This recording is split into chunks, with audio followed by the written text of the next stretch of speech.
Buenos días. Feliz sábado para todos. Feliz sábado. Y para aquellos que llegaron ahora como Rosita.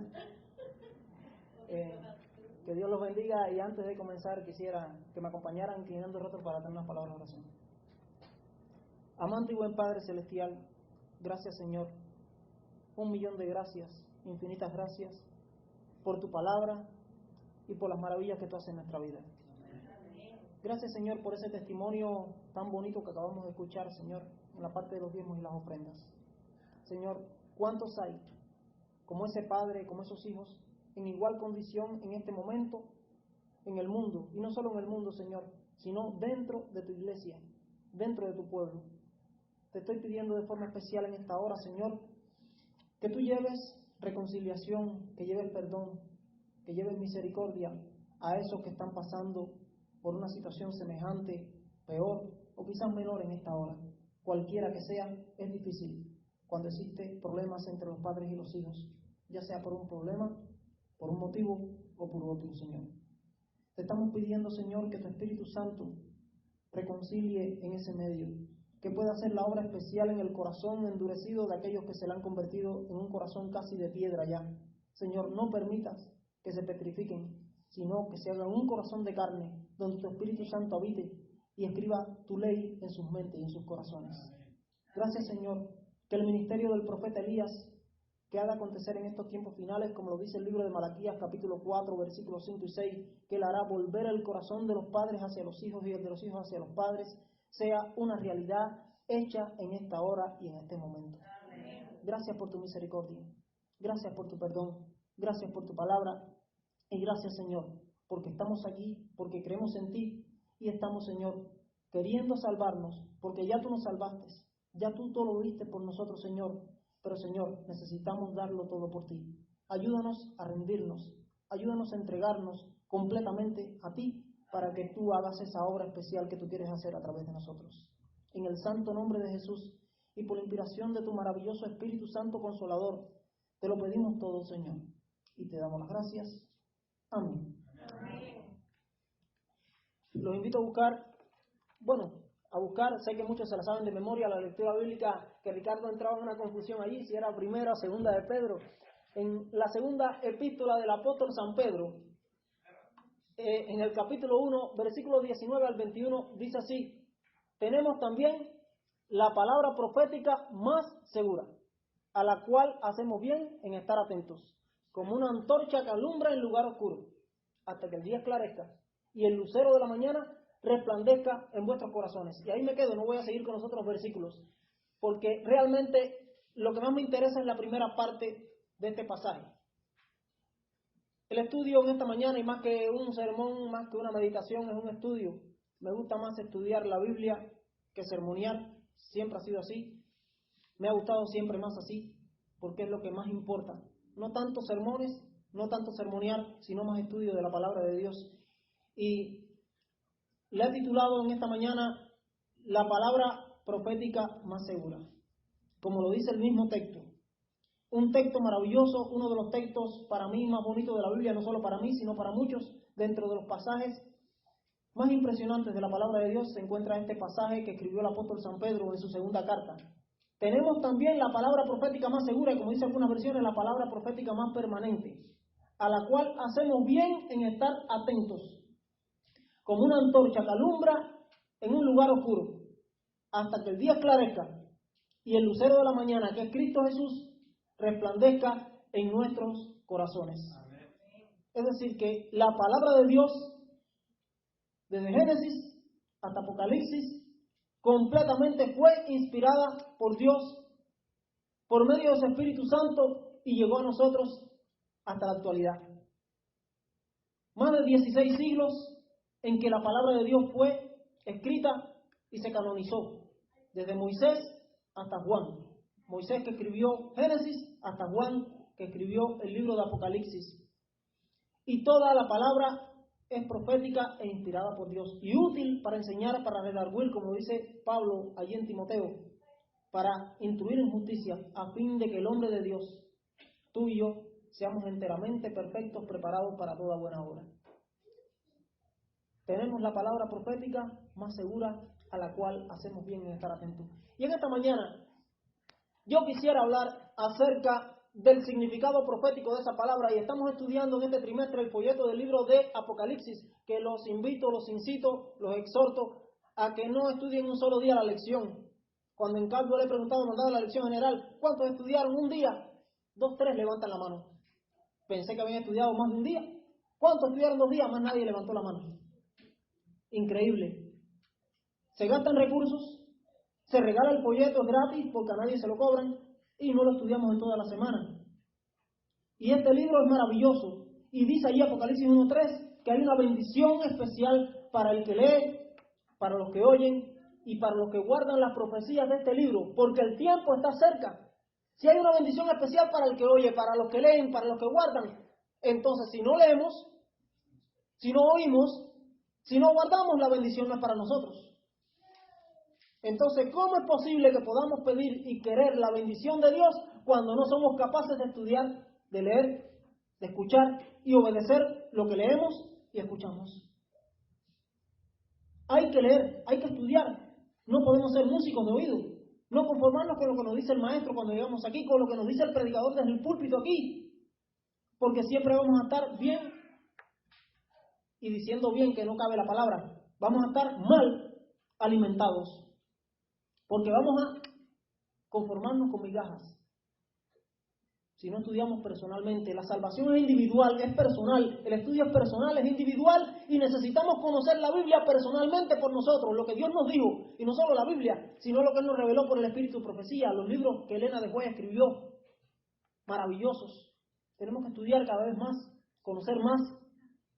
Si aún estudiando estamos tan distantes de ser el ideal que Dios quiere, cuánto más cuando no estudiamos, cuando no analizamos, cuando no meditamos, cuando no comprendemos lo que dice la palabra de Dios. Entonces, en esta mañana, yo quisiera entrar en un estudio, tiene mucho de qué decirse en este estudio. No nos va a alcanzar el tiempo. En otro momento quizás continúe con el mismo tema y lo cortaré en algún momento, porque tiene mucho material este estudio, pero es fundamental.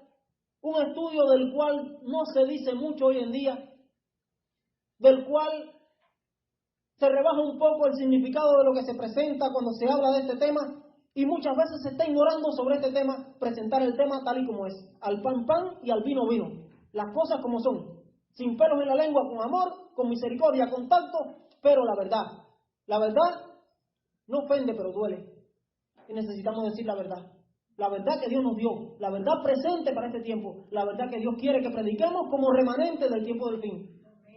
Porque tenemos que enseñarla tal y como Dios quiere, tal y como Él nos la reveló, tal y como Él la inspiró, porque de lo contrario, ¿para qué la queremos? Entonces, cuando nosotros vamos a la Biblia, principalmente al libro de Daniel, y nos podemos estudiar el libro de Daniel, allí hay un conjunto de capítulos que hablan de la profecía. Principalmente el capítulo 2, el capítulo 7, el capítulo 8 y 9, el capítulo 11 y 12 son eminentemente capítulos proféticos en el libro de Daniel. El capítulo 1, el capítulo 3, el capítulo 4, el capítulo 5, el capítulo 6 y el capítulo 10 del libro de Daniel son capítulos que mayormente son históricos, con eventos históricos que le aconteció a Daniel y a los 3 jóvenes hebreos en sus días. Aún al reino de Nabucodonosor, que el capítulo 4 es dedicado completamente a aquel sueño que él tuvo, de aquel árbol que creció mucho y que fue cortado, que las aves se alimentaban allí, todo lo demás, y que estuvo 7 tiempos y todo lo demás. Pero los otros 6 capítulos del libro de Daniel son eminentemente proféticos y abarcan hasta el tiempo final, hasta el tiempo del fin, hasta nuestros días. En el capítulo 2 se habla de un sueño que tuvo el rey de la imagen: cabeza de oro, pechos y brazos de plata, vientre y muslos de bronce, piernas de hierro y dedos de los pies en parte de hierro, en parte de barro, cocido como de alfarero, hasta que una piedra vino no cortada con mano humana de un monte, cayó sobre los pies de la imagen, la desmenuzó, la desintegró completamente, y vino el viento como las eras del verano y lo borró todo, y se hizo un gran monte donde aquella piedra cayó que llenó toda la tierra. Así el capítulo 7 se repite con bestias, así el capítulo 8 se sigue repitiendo con animales, con el macho cabrío, con el cordero o el carnero de 2 cuernos, y así al capítulo 11 que habla del rey del norte, el rey del sur, y culminando con el capítulo 12 con el tiempo de angustia. Ese viene siendo más o menos toda la estructura profética del libro de Daniel. Pero cuando vamos al capítulo 2, capítulo 7, capítulo 8, capítulo 9, capítulo 11 y 12, se habla de 5 reinos en todas estas profecías. 5 reinos proféticos que iban a existir desde los días de Nabucodonosor con el imperio babilónico hasta el mismo tiempo final con la segunda venida de Cristo, que representa aquella roca que golpea la imagen. Pero estos 5 reinos que se hablan, solo se mencionan 4 por nombres específicamente. No se mencionan los 5 por nombre específicamente. Y hay una pregunta que deberíamos hacernos en esto. ¿Por qué se mencionan 4? ¿Por qué 5 no se mencionan? Los 5 de una vez.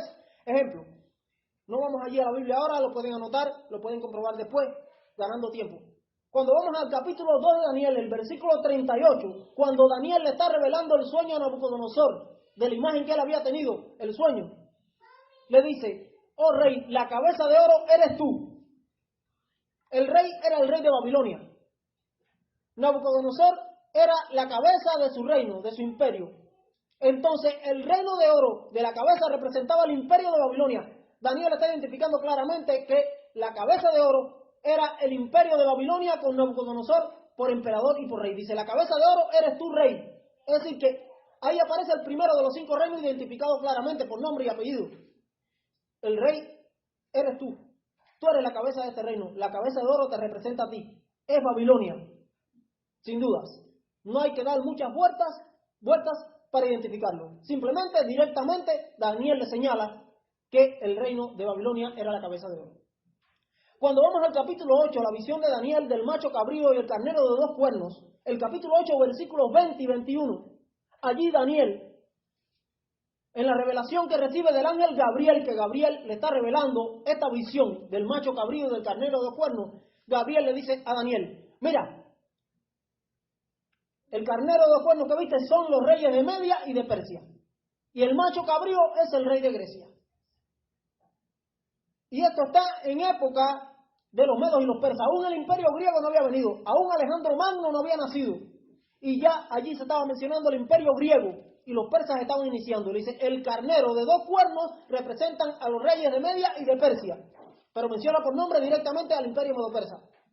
Y el macho cabrío representa al rey de Grecia, que era Alejandro Magno, que iba a aparecer en el año 331 a.C. Y aquí estamos sobre el año 538 aproximadamente a.C., 200 años antes. Entonces después, aquí hemos mencionado ya 3. Babilonia, la cabeza de oro. Medo y Persia, el carnero de 2 cuernos. Grecia, en este caso, el imperio griego, el griego o greco-macedónico de Alejandro Magno. Hay mencionado 3 hasta ahora. Entonces, cuando vamos al capítulo 11, en el versículo 1 y 2, eso no es ni una visión, no es ni un sueño de Daniel, es una anunciación que le hace el ángel Gabriel. Gabriel le está relatando todo lo que iba a pasar en el futuro. Le dice: muéstrale lo que va a pasar. En el capítulo 10 le dice Cristo a Gabriel, y Gabriel se presenta ante Daniel y dice: mira, esto es lo que va a pasar. Y empieza a anunciarle. Fíjense que ahí no fue ni una visión ni un sueño. Simplemente Gabriel le dicta directamente todos los eventos que iban a pasar en el futuro a Daniel. Una de las pocas visiones o de las pocas revelaciones proféticas en la Biblia que no es con sueño ni con visión, es con una anunciación directa. Le dice: esto va a pasar así, así, así, así. Le dice Gabriel todo. Entonces dice en el versículo 1 y 2 que aún habrán 3 reyes en Persia, y el cuarto será de poderes y gran riqueza, y levantará a todos contra el reino de Grecia. Es decir, que menciona a Persia y menciona a Grecia. Por tanto, mencionado Babilonia, la cabeza de oro eres tu rey. Número 1. Número 2, a Medo y Persia. Número 3, a Grecia. Y número 4, el cuarto imperio que aparece mencionado es el reino de Dios, el imperio mundial de Dios, que está en Daniel capítulo 2, versículos 44 y 45. Dice que aquella piedra que golpeó la imagen que hizo un gran monte es el reino de Dios que llenará toda la tierra. Así lo dice en resumen allí. Por tanto, de los 5 que se mencionan, que aparecen en las profecías de Daniel, en todas estas profecías, que son las mismas con diferentes elementos en cada capítulo, se mencionan específicamente por nombre 4, pero los 5 no. Se obvia, se salta el nombre directamente del imperio cuarto. En este caso, el representado por el hierro de las piernas y los dedos de los pies en parte de hierro, en parte de barro. Y en el capítulo 7 de Daniel, la cuarta bestia terrible que no tenía identificación, que tenía dientes, uñas de hierro, dientes de bronce, y que dice que salían 10 cuernos en su cabeza y que salió un número 11 que arrancaba 3 en su salida. No se menciona por nombre directamente quién es. Y entonces cuando vamos al capítulo 11, hablando del rey del norte, rey del sur, termina siendo parte del rey del norte. Pero no se menciona directamente por nombre. Se menciona solo a Babilonia, a Medo-Persia, a Grecia y al reino de Dios. De esos 5 se mencionan 4, no los 5. La pregunta, ¿por qué se mencionan 4 y no 5? Miren, la clave está que Dios, sabiendo que en los días del cuarto imperio mundial, que es el imperio romano, y Roma en sus dos fases, la Roma pagana de los césares y emperadores, y la Roma pagana papal, que fue una continuidad de la Roma pagana imperial, el cristianismo se iba a ser una religión universal. Cristo nació en los días de Augusto César y fue bautizado en época de Tiberio César.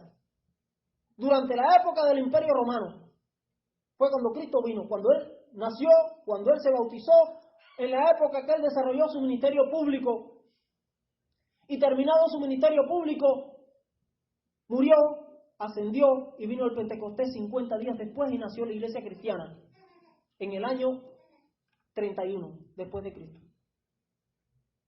Por tanto, el cristianismo surgió y nació, la iglesia cristiana, en los días del imperio cuarto, del imperio romano. Pero Dios, sabiendo que el cristianismo iba a ser en ese tiempo nacido, evitó mencionar directamente por nombre para evitar varias cosas contra la iglesia cristiana de Dios que estaban haciendo en aquellos días. Número 1, mayor ataque a la Biblia. Número 2, menos persecución y muerte para los cristianos. Y número 3, menos ataques al libro de Daniel. Porque imagínense que Daniel dijera específicamente el nombre, que el cuarto imperio mundial es la Roma pagana y la Roma papal, directamente por nombre. Como dice así de Babilonia, como dice así de Medo-Persia, como dice así de Grecia, como dice del reino de Dios. No se menciona el nombre de Roma por ninguna parte directamente. Porque si esto hubiese sido directamente, la persecución contra los cristianos hubiese sido más fuerte, más dura de lo que fue. La persecución contra la Biblia por parte de este imperio en sus dos fases hubiese sido peor, y la persecución contra el libro de Daniel específicamente hubiera sido más terrible. Imagínense, miren, tenemos la Biblia y conocemos la estructura de la Biblia, el canon de la Biblia. Sabemos que están la ley, que es el Pentateuco, los primeros 5 libros de Moisés, los salmos y los profetas. Los profetas, hablando de los profetas mayores y los profetas menores. Profetas menores son 12, y los profetas mayores se consideran profetas mayores a Isaías, Ezequiel y Jeremías. Ahora, ¿en qué parte se queda el libro de Daniel? Increíble. Daniel ni es profeta, ni es salmo, lo han puesto dentro de los escritos. ¿Pero por qué? Si Daniel es un profeta, Daniel debería estar entre los profetas mayores, y no está en esa estructura, porque a través de la historia lo han puesto en ese nivel porque quisieron desaparecer el significado profético del libro de Daniel y no darle tanta importancia como un libro profético, como un libro por excelencia profético, que iba a advertir de los peligros que iban a venir sobre el mundo a través de las épocas para el pueblo de Dios. Entonces le han desvalorado. Principalmente comenzó con los judíos. En el canon judío lo pusieron así, porque el libro de Daniel, en la profecía de las 70 semanas del capítulo 9, anunciaba que el Mesías era Cristo, cuándo iba a venir, cuándo iba a nacer, cuándo iba a ser bautizado, cuándo iba a ser crucificado y cuándo iba a ser la oportunidad del pueblo judío para aceptar a Cristo como el Mesías. Y para evitar quitarse eso directamente, y por eso le estorba tanto el capítulo 53 de Isaías, que habla del siervo sufriente, que Cristo vino como siervo sufriente la primera vez, y ellos pensaban que era un conquistador terrenal. Entonces cuando tú a un judío le enseñas Isaías 53, que ahí está hablando de Cristo, te maldicen. Cuando le enseña a Daniel capítulo 9, no quieren ni oírlo, porque es del Antiguo Testamento, del canon del Antiguo Testamento. Entonces, para quitarle valor profético al libro de Daniel, no lo ponen dentro de los profetas ni menores ni los profetas mayores. No, ni los mayores no lo ponen, y menos en los menores. Entonces, Daniel, ¿qué cosa es? Un escrito. Lo tienen como algo escrito, como un salmo, como un tipo de salmo, como un libro poético, quitándole ese valor profético que tiene el libro de Daniel, que para mí es más importante que el libro de Isaías, que el de Ezequiel y que el de Jeremías, en lo que refiere a la profecía. Eso ha pasado. Entonces, cuando nosotros analizamos todo esto, tenemos que entender algo. Aunque no se menciona por nombre directamente, sin embargo, más de la mitad del libro de Daniel, más de la mitad del libro de Apocalipsis, se está refiriendo a este cuarto poder, a este cuarto imperio mundial, ya sea la Roma pagana imperial como la Roma papal.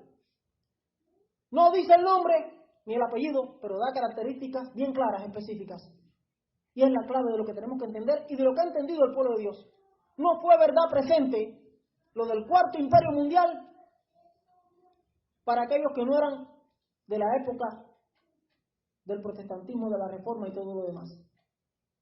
Pero cuando los valdenses comenzaron a estudiar la Biblia, cuando los hugonotes, cuando los protestantes, ya sean los seguidores de Calvino, ya sean los seguidores de Juan Knox, de Juan Hus, de Jerónimo, de Praga, de Martín Lutero, de Zwinglio, de Calvino, de todos estos reformadores grandes, empezaron a identificar a este cuarto poder de sus días, que ya la Roma imperial había quedado detrás. En el año 476 había quedado completamente desintegrado el imperio romano por el ataque de las tribus bárbaras de Occidente, que está representada por los 10 dedos de los pies, por los 10 cuernos del sueño del capítulo 7.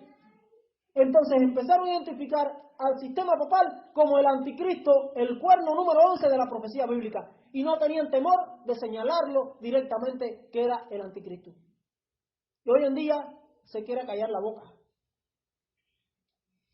Miren, yo les quiero decir algo. Yo tengo varios familiares en Cuba que son católicos, apostólicos y romanos. Los quiero, los amo. No tengo nada en contra de los católicos. Hay muchos católicos que son mejores que los adventistas, que son más fieles que los adventistas dentro de lo que creen, que aman a Dios y tienen mayor calidad humana que muchos de nosotros que somos adventistas. Y Elena de White dice bien claro en El conflicto de los siglos que la mayoría de los que se van a salvar están dentro de la Iglesia Católica. La Iglesia Católica tiene 2.000 millones de miembros en el mundo, al menos reconocidos. Casi que la tercera parte de la población mundial, porque somos 6.000 millones, 7.000 millones de habitantes, vamos para los 8.000. 2.000 millones de habitantes o miembros que reconocen ellos, entonces es la tercera parte de la población mundial que pertenece a la Iglesia Católica. Y dice Elena de White que la gran mayoría de los que se van a salvar están dentro de la Iglesia Católica todavía, y muchos de los que están dentro de la Iglesia Adventista se van a salir fuera, se van a perder. Y es la verdad. Entonces no tengo nada contra el católico como persona, sino contra el sistema papal, que la Biblia dice bien claro que es el anticristo de la profecía bíblica, que es enemigo de Dios, enemigo de su ley, enemigo de su palabra, enemigo de toda la verdad de Dios. El sistema papal es un problema contra el sistema. No tengo nada contra los alemanes, pero sí contra el fascismo. No tengo nada contra los cubanos, yo soy cubano, sino contra el comunismo. El problema no es la persona, el problema es el sistema que dirige a cierto grupo. No tengo nada en contra de los judíos, sino contra el sionismo. El problema es la ideología. El problema es el sistema. El sistema comunista no es bueno. El sistema sionista no es bueno. El sistema fascista no es bueno. El sistema católico no es bueno. Es el anticristo de la profecía bíblica. Los católicos no tienen culpa de lo que es su sistema. Su sistema sí es corrupto, su sistema sí es anticristiano, su sistema es pagano, su sistema es enemigo de Dios, de su ley y de su palabra. A través de la historia lo ha sido, lo es y lo seguirá siendo hasta el mismo fin, porque la Biblia lo dice. Y si no, ahora mismo dejamos de creer en la Biblia, porque Dios lo dice bien claro en su palabra.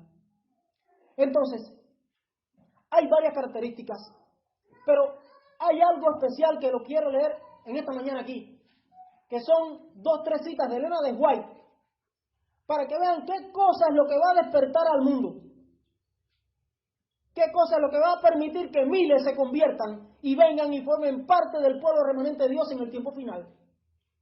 En el libro El conflicto de los siglos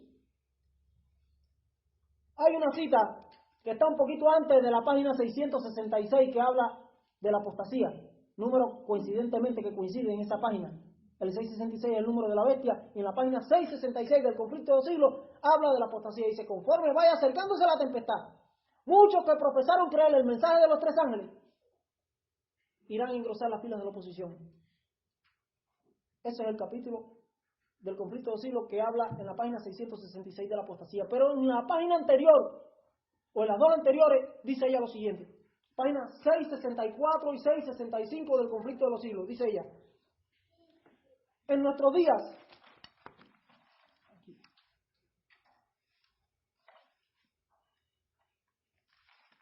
me pasó la página, aquí está. Dice, en cada generación, escuchen bien, Dios envió siervos suyos para reprobar el pecado, tanto en el mundo como en la iglesia.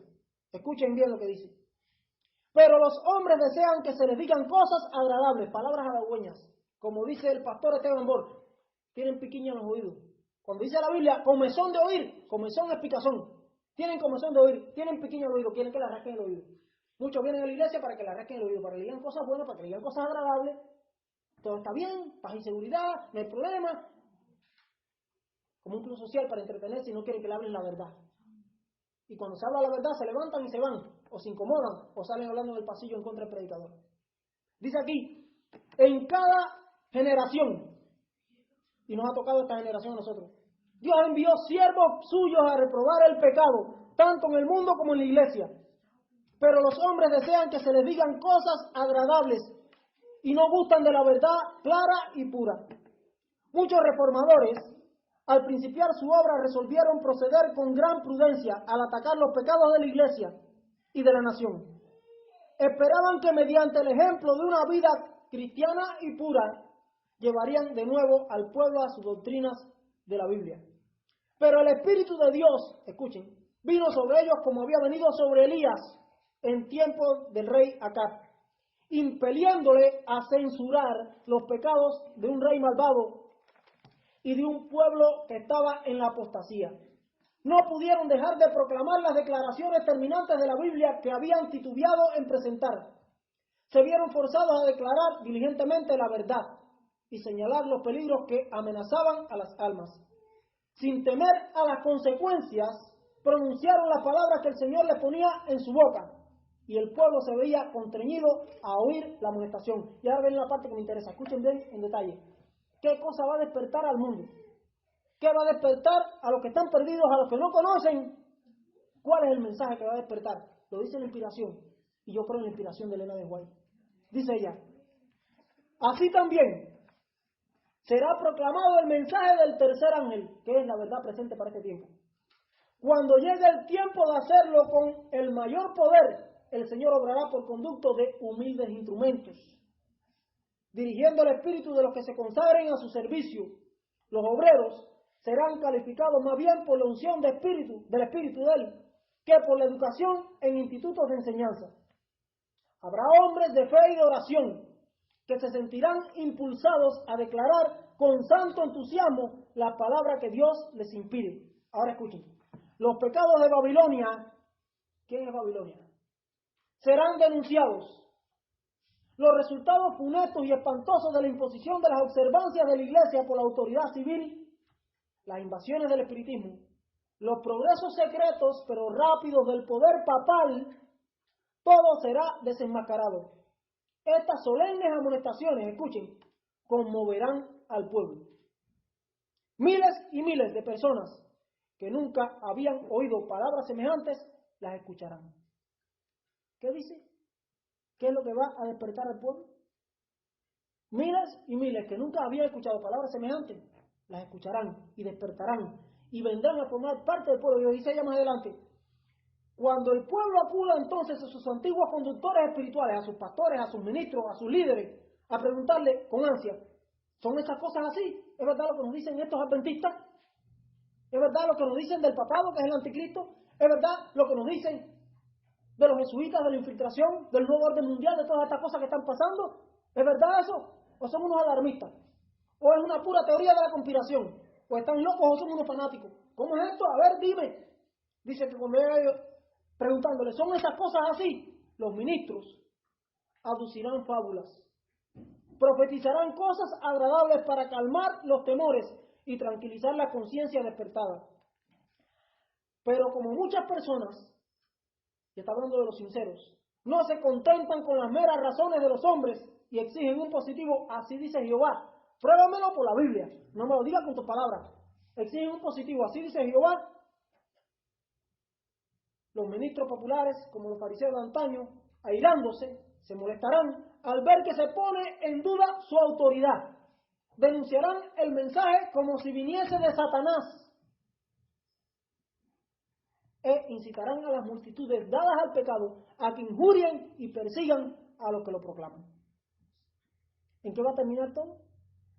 En persecución, muerte. La persecución viene. Viene el decreto de muerte. ¿Contra quién? Contra los que predican la verdad de Dios. ¿Por qué la persecución no viene? Dice Elena White en el primer capítulo aquí del conflicto de los siglos, y sé que muchos lo saben. Dice, porque la iglesia no está viviendo los tiempos de la piedad primitiva. Dice, aquel que quiera vivir piadosamente en Cristo Jesús padecerá persecución.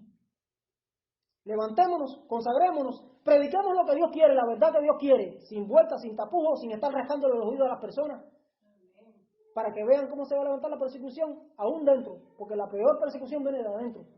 Los peores enemigos están aquí con nosotros, están sentados al lado tuyo, no sabes quién es, lamentablemente es así. Puede ser que el peor enemigo tuyo sea yo en un futuro, quiera Dios que no, pero puede ser. El que está a nuestro lado. Dice, hombres de talento y elocuencia, dice Elena de White, que se gozaron un día en la verdad, irán a engrosar las filas de la oposición, uniéndose con el mundo y llegarán a ver las cosas bajo el mismo aspecto, y denunciarán el mensaje como que viene de parte de Satanás. Entonces, ¿quieres enemigos? Predica la verdad. ¿Por qué mataron a Cristo? ¿Por qué mataron a los apóstoles? ¿Por qué han perseguido a los cristianos mártires, profetas, reformadores a través de la historia y han muerto? Porque predicaron la verdad. La verdad presente para sus días. ¿Cuál es la verdad presente para nuestros días? ¿Que Cristo es bueno y el diablo es malo? No, eso lo sabemos. Hay muchas verdades, dice Primero Escrito, página 63, que contiene la palabra de Dios, muchas preciosas verdades. Pero es la verdad presente lo que el rebaño necesita. Los temas de las 2300 tardes y mañana, la ley de Dios, el sábado, el estado de los muertos, estas grandes verdades que nos caracterizan a nosotros como remanente, el santuario, el juicio investigador, son la verdad presente para este tiempo. Es el mensaje de los tres ángeles. ¿Quién es Babilonia? ¿Quién es la bestia? ¿Qué cosa es la marca de la bestia? ¿Qué cosa es la imagen de la bestia? ¿Qué cosa es el número de la bestia o el nombre que equivale a ese número o el número que equivale a ese nombre? Pero podemos enseñarlo, podemos decirlo. ¿Estamos seguros cuál es el vino de la fornicación de Babilonia? Que es la falsa doctrina que enseña Babilonia. Todo el paganismo mezclado con todas las cosas paganas que no tienen nada que ver con la palabra de Dios, que es lo que enseña la Iglesia Católica, el sistema papal. Y muchos se han hecho seguidores de esas predicaciones, de esas ideas, en un ecumenismo que está destruyendo la fe, que está destruyendo la reforma. Pero la reforma no va a acabar. Dice Elena de White que no cesará hasta el día de la venida de Cristo. No cesó en los días de Lutero, ni ha cesado hoy, ni va a cesar. Porque nosotros somos una reforma de la reforma, la Iglesia Adventista del Séptimo Día. Dios nos levantó con una misión profética, con un mensaje profético, con un lineamiento profético para anunciar al mundo el último mensaje de Dios a este mundo, a esta tierra, que es el mensaje de los tres ángeles de Apocalipsis capítulo 14, versículos 6 al 12. ¿Qué está haciendo? ¿Qué va a despertar el pueblo? Enseñar estas verdades. Dice miles y miles, y le vuelvo a leer la cita, dice: cuando llegue el tiempo de hacerlo con el mayor poder, el Señor obrará por conducto de humildes instrumentos. No son doctores, no son máster, no son teólogos, no, humildes instrumentos.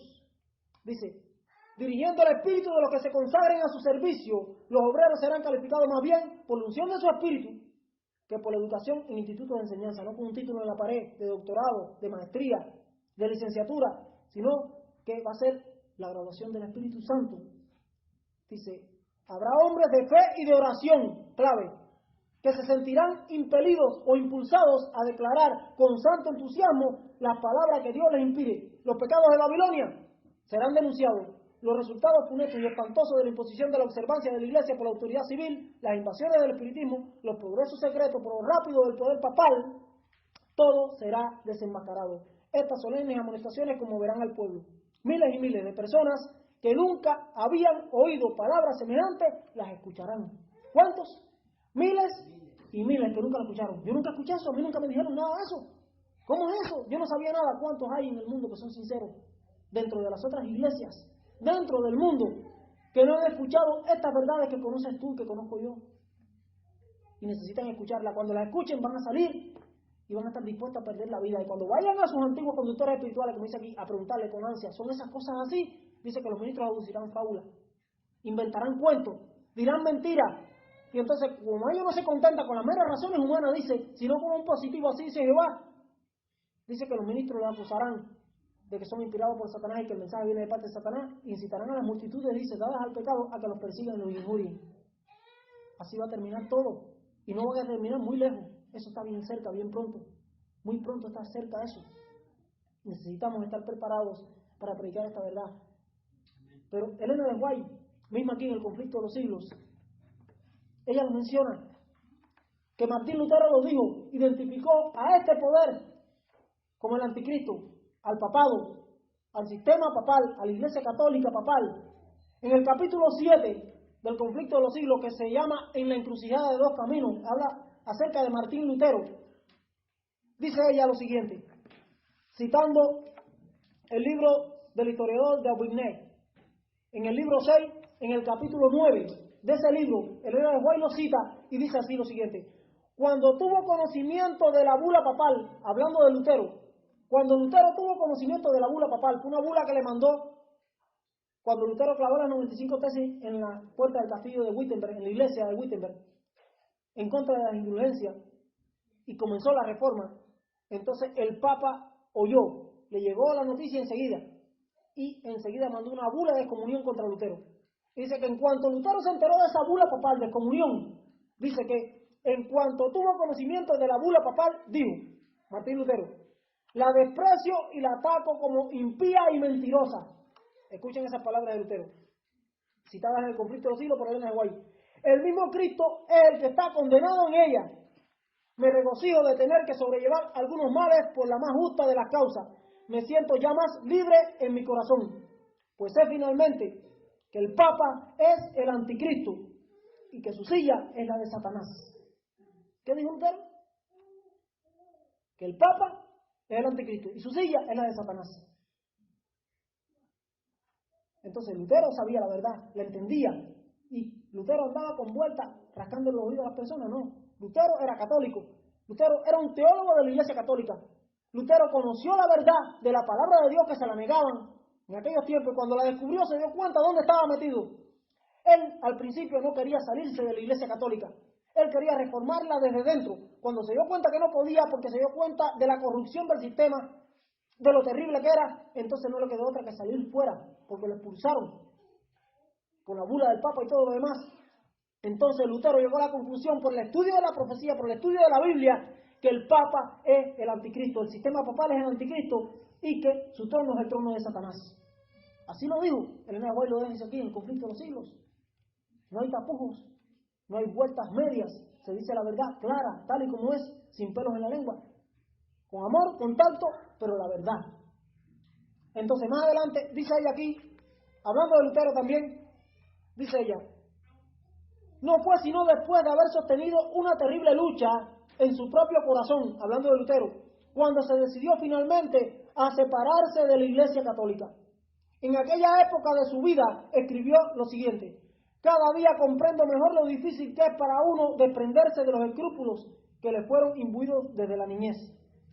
Oh, cuánto me ha costado, a pesar de que me sostiene la Santa Escritura, convencerme de que es mi obligación encararme yo solo con el Papa y presentarlo como el anticristo. ¿Qué dice usted? El Papa, el anticristo.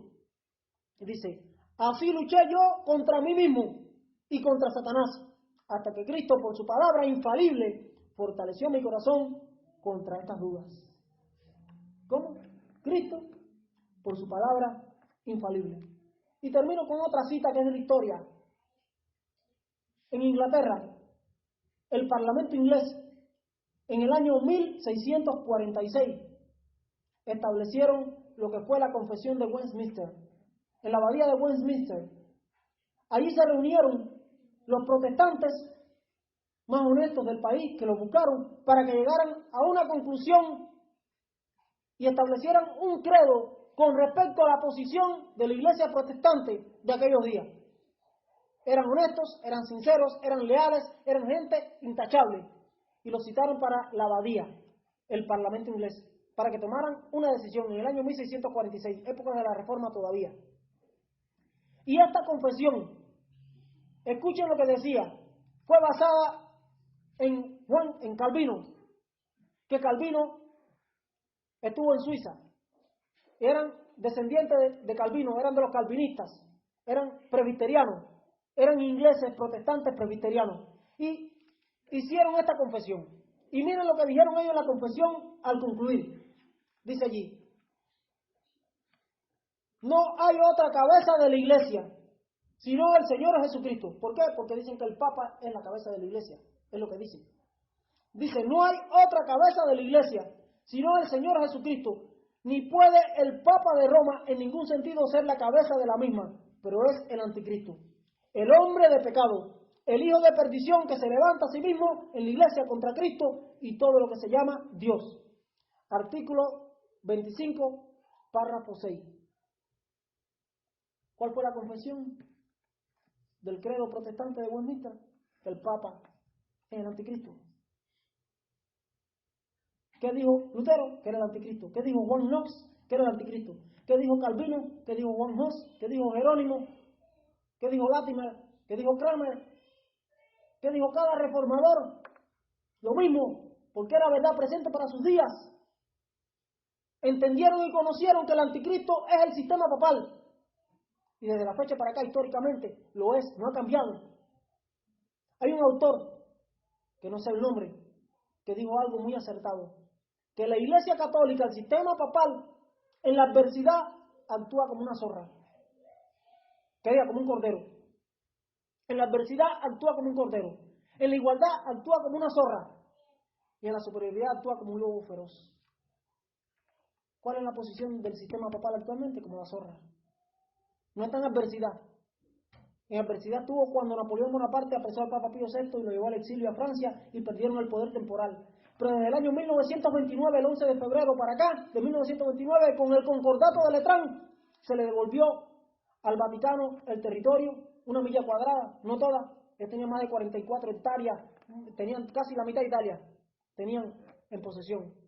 Se le devolvió parte del territorio, se le convirtió en rey del Estado, se le dio himno, se le dio bandera, se le dio ejército, se le dio correo postal y fue reconocido como un poder secular, como un rey más. El Papa es el único que es rey de un Estado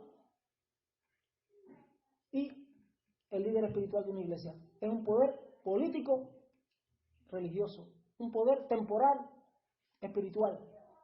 Tiene los dos poderes, por eso dice que tiene las dos llaves, la llave del poder temporal y la llave del poder espiritual. Entonces, a partir de allí, comenzó la supremacía papal poco a poco a ir creciendo y están actuando como zorros. Antes estaban como corderos, pero en cualquier momento van a comenzar a actuar como el lobo feroz que siempre han sido, porque no han cambiado. Y Elena White lo dice bien claro en el conflicto de los siglos, que no es la Iglesia Católica la que ha cambiado, sino que somos nosotros los protestantes los que hemos cambiado.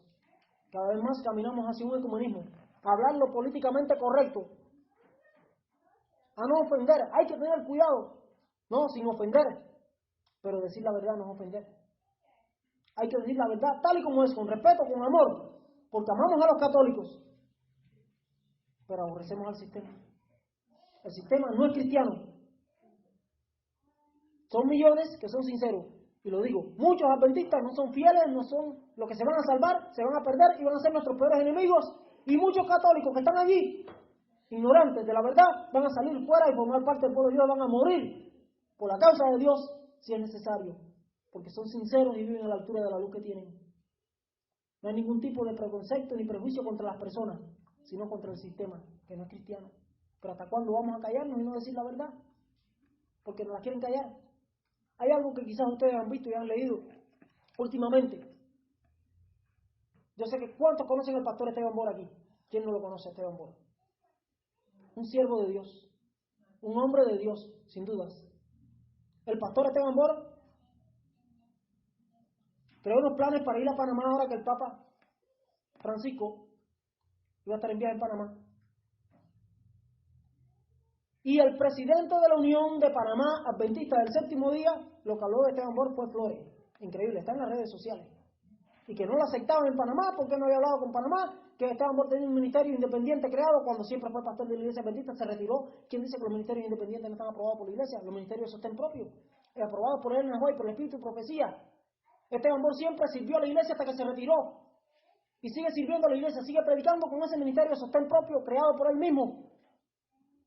Y entonces, ese hombre, el pastor José de Gracia, que es el presidente de la Unión de Panamá, para referirse a la iglesia católica, ¿por qué digo esto? Se está refiriendo diciendo, no, la iglesia popular.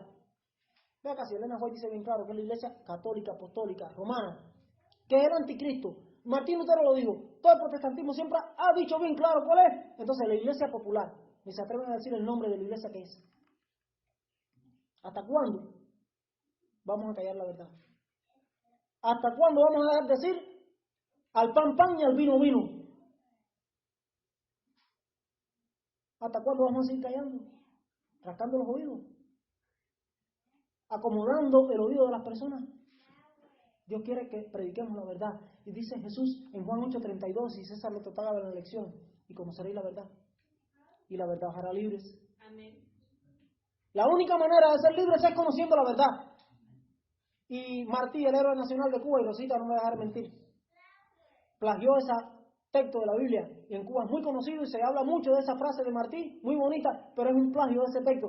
Dice, ser cultos es la única manera de ser libres. Eso es lo mismo que Juan 8:32, que estaba escrito antes de que Martí naciera, porque Martí nació en el año 1853, y ya esto Cristo lo dijo desde el siglo I. Conoceréis la verdad y la verdad os hará libre. Y dijo Martí, ser cultos es la única manera de ser libres. En un sentido está diciendo lo mismo. Era un plagio a lo que dijo Jesús en su palabra. Y muchos en Cuba creen que eso es una frase de Martín nada más y no se piensan en la otra porque ni se conoce el texto de la Biblia. Pero entonces la única manera de que tú y yo seamos libres es conociendo la verdad. Y no solo conociendo, la verdad es una persona, como decía César. Juan 14:6 dijo, yo soy el camino, la verdad y la vida. Pero en Juan 17 dice, Juan 17:17, santifícalos en tu verdad. Tu palabra es la verdad. Entonces, la verdad, él hablaba también en la ley. La verdad es el sábado. La verdad es Jesús. La verdad es su palabra. Entonces, ¿por qué tener temor? ¿Cuándo tú vas a ser libre? ¿Cuándo yo voy a ser libre? Cuando prediquemos la verdad, la creamos y no tengamos miedo de decirla donde quiera que sea. Porque si nos callan y nos quieren callar y nos quieren tapar la boca para que no digamos la verdad tal y cual es, nos están quitando nuestra libertad. Y yo no estoy dispuesta a ceder mi libertad. Porque yo vengo de un país donde siempre te han querido tronchar. En Cuba desde niño, es un bombardeo constante por todos los lugares donde te quieren violar tu conciencia. El comunismo aquel, que no hay nada más parecido al sistema papal que el comunismo, creado por ellos mismos. Creado por los jesuitas. Sí, el comunismo fue un invento de los jesuitas de la Revolución Francesa. Y sigue siendo un invento jesuita de la Iglesia Católica el comunismo. Entonces, por eso el comunismo se parece tanto al catolicismo. Entonces, yo sé lo que es eso. Sé lo que es ser perseguido en tu conciencia. Por tú creer la verdad. En Cuba, si tú no eres conmigo, eres contra mí. Es lo que dicen ellos. Allá tú no puedes ser neutral. Tú no puedes ser apolítico. Tú tienes que ser de ellos. Si no eres de ellos, eres contra ellos. Aunque no estés en contra de ellos. Tú tienes que ser o no ser. Si no eres, eres en contra. Y así es todo aquel que quiera ser fiel a Dios. Si quieres ser fiel a Dios, si quieres ser fiel a su palabra, si quieres ser apolítico, si quieres ser neutral, no mezclarte en nada. Sí, Claudia. Perdón, pero también lo estamos viviendo entre nosotros. ¿Algo más? Gracias. Solo quiero recordar.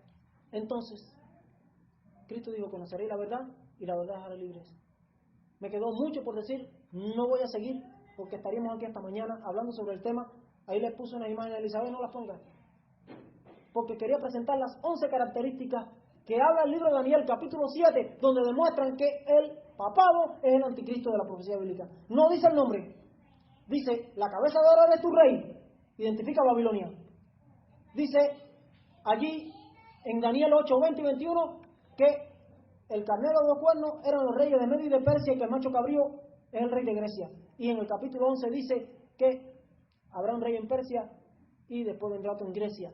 Y después Daniel 2, 44 y 45 dice que la piedra, que es un gran monte de toda la tierra, es el reino de Dios. Se identifican 4 de los 5 por nombre, pero el cuarto, que es Roma, en su fase pagana y en su fase papal, las dos son paganas, pagana imperial y pagana papal. El pagano la tiene las dos, porque era una Roma pagana. La Roma papal es pagana y todo lo que tiene es paganismo.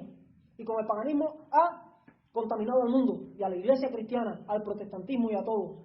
Entonces, Roma pagana imperial y Roma pagana papal no se menciona directamente por nombre, pero hay características bien claras, proféticas, en el libro de Daniel, en el capítulo 7, que identifican bien claro a este sistema.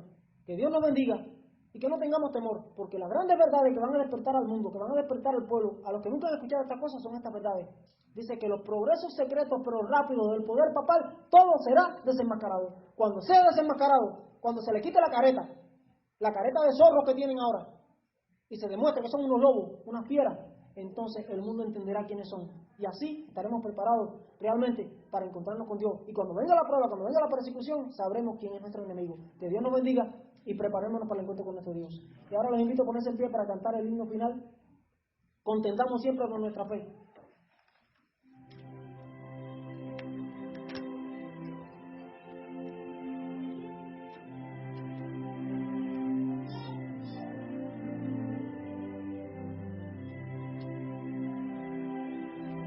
Elizabeth, ¿puede buscar el que tengo en la carpeta?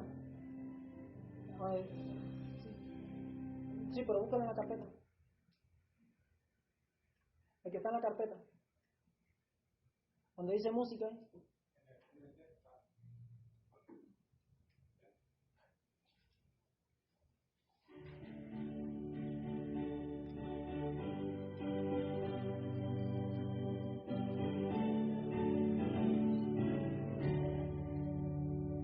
Tendamos siempre por nuestra fe, aunque ruja el mundo en derredor, nunca el tentador nos podrá vencer, pues nos librará el Señor. Si sufrimos aquí, reinaremos allí en la gloria celestial. Llevamos la cruz por amor de Jesús, la corona Él nos dará. No seamos tibios de corazón, ni dejemos nunca el primer amor. Mantengamos firme la profesión de la fe del Salvador. Si sufrimos aquí, reinaremos allí en la gloria celestial. Si llevamos la cruz por amor de Jesús, la corona Él nos dará. Juremos todos la cantidad, sin la cual ninguno verá al Señor. Gozo, paz y eterna felicidad, Cristo da al vencedor. Si sufrimos aquí, reinaremos allí en la gloria celestial. Si llevamos la cruz por amor de Jesús, la corona Él nos dará.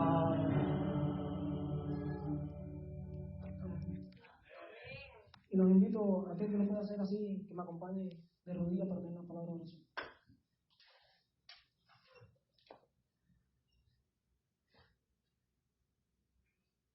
Amante y buen Padre Celestial, Señor eterno, Dios de Abraham, Dios de Isaac, Dios de Jacob y Dios nuestro.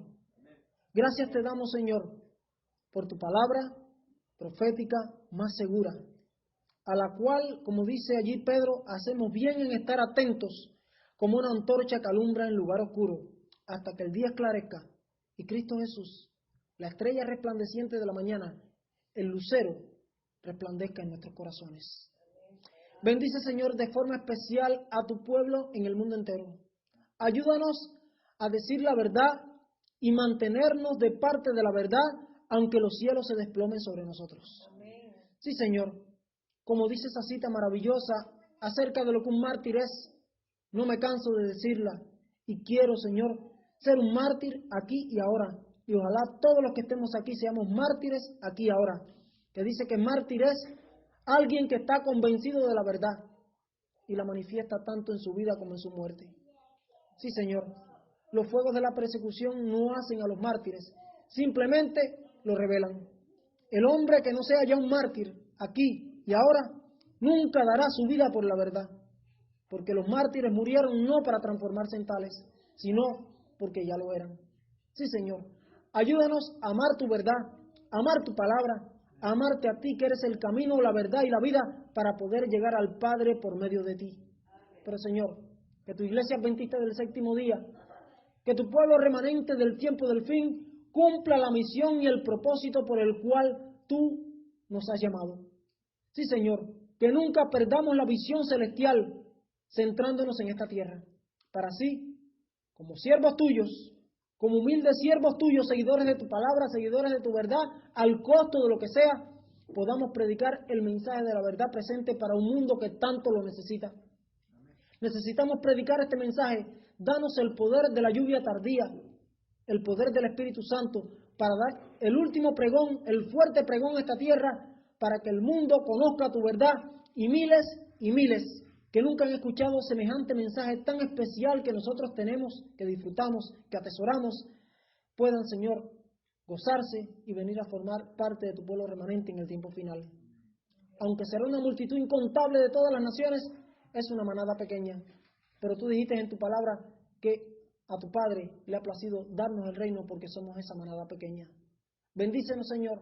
Ayúdanos a que esas ovejas que no están en tu redil en este momento escuchen la voz tuya por medio de nosotros para que vengan y formen tu redil y haya un solo rebaño y un solo pastor. Que escuchen el llamado: salid de Babilonia, pueblo mío, para que no seáis partícipes de sus pecados ni recibáis parte de sus plagas. Sí, Señor.